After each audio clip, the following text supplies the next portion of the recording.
I'm going to talk to you today about OPT, or Optional Practical Training.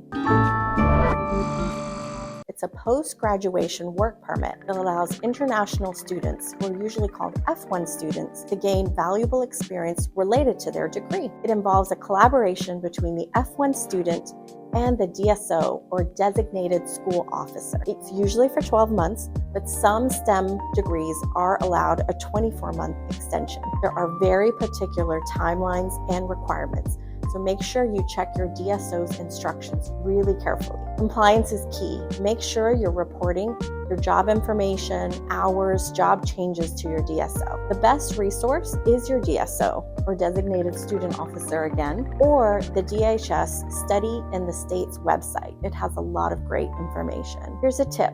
If you are starting to work on your OPT and you want to work longer, go ahead and talk to an immigration attorney when you start your job.